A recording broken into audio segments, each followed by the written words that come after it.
దయచేసి సహోదరులు వినండి.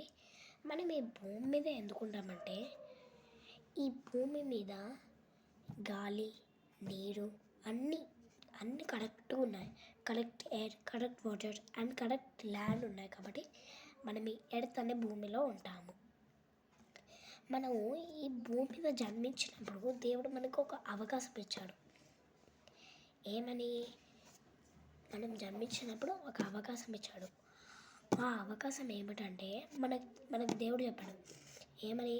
నువ్వు కొన్ని రోజులు ఈ అద్భుతమైన ప్రదేశాలను, ఊళ్ళను, మంచి అందమైన ప్రకృతిని చూసి రమ్మని దేవుడు మనకి కొన్ని రోజులు అలా భూమిని చూసేసిరా అని చెప్పి మనకు ఒక అవకాశం ఇచ్చాడు.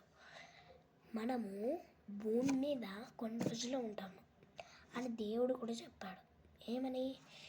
నువ్వు కొన్ని రోజులు అని యాడ్ అయింది కదా, అంటే దేవుడు మనకి కొన్ని రోజులే అవకాశం ఇచ్చాడు భూమి మీద ఉండడానికి.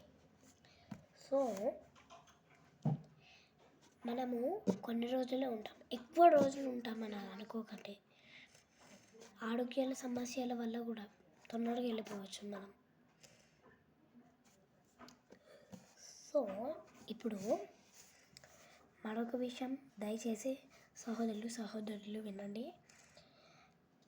ఈ రోజుల్లో మన మధ్య ఎవరైనా ఉన్నారా తల్లిదండ్రుల మాట వినలేరు, చదువు గురించి ఇబ్బంది, ఉద్యోగాల గురించి ఇబ్బంది, కష్టాల గురించి ఇబ్బంది, ఇలాంటివి ఉంటే నీకు కష్టం కలిగినప్పుడు నువ్వు చేయాల్సింది ఒకటి ఉంటుంది. అది ఒకటి ఉంది, నువ్వు చేయాల్సింది ఒకటి ఉంది. నీకు కష్టం కలిగినప్పుడు, బాధలు వచ్చినప్పుడు, ఏమైనా సరే నువ్వు ఒకటి చేయాల్సింది.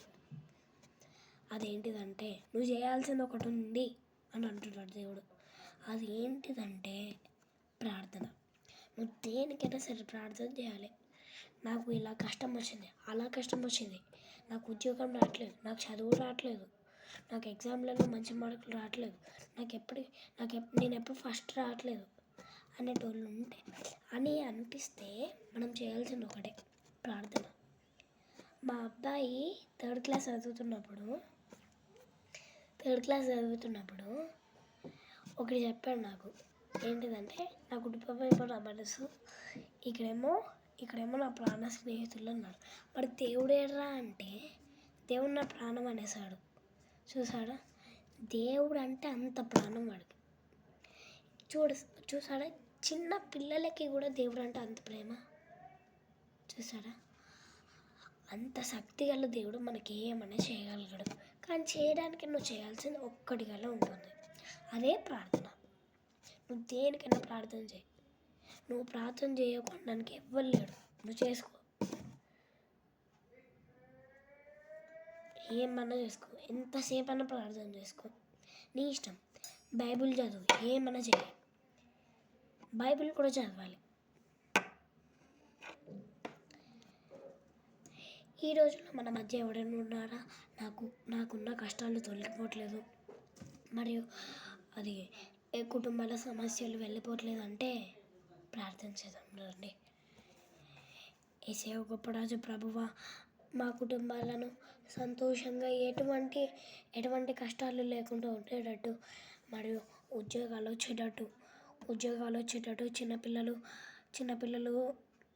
వాళ్ళ తల్లిదండ్రుల మాటలు వినేటట్టు, మరియు ఆరోగ్యాలు బాగుండేటట్టు, ప్రతి ఒక్క కుటుంబంకి రక్షణగా నువ్వు ఉండేటట్టు చూడమని, మరియు ఆరోగ్యాలు సమస్యలు అన్నీ తీరిపోయేలాగా చూడమని నువ్వు మాకు అవకాశం ఇచ్చావు నాయన. కొన్ని రోజుల కింద ఉన్నాం, కొన్ని రోజులు ఆ భూమి చూడమని మేము చూస్తున్నాము. ఏదో ఒక రోజు మళ్ళీ నీ దగ్గరకు వచ్చేస్తాము. మేము చిన్నపిల్లలు కూడా నీ మీద భక్తితో ఉన్నారయ్యా. చిన్నపిల్లలు కోరికలు కూడా నెరవేర్చయ్యా. కుటుంబాల అన్ని సమస్యలు తిరిగిపోయేటట్టు యేసు నామమున వేడుకుంటున్నాను తండ్రి, ఆమేన్. ఈరోజు వాక్యం చూద్దాం రండి. దేవుడు, నువ్వు భయపడకుము, నేను నీతో ఉన్నాను. దీని మీనింగ్ కూడా చెప్తాను.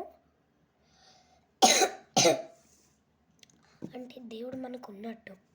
ఇప్పుడు నువ్వు భయపడి ఏం చేయకపోయావనుకో నువ్వేమి పొందుకోలేవు. నువ్వు భయపడకుండా ఒక్క అడుగు ముందుకేస్తే చాలు, దేవుడు నీ వెంట ఉన్నాడు అనుకో, ఒక్క అడుగు ముందుకే చాలు, దేవుడు నీ వెనకాలే ఉంటాడు. Thank you.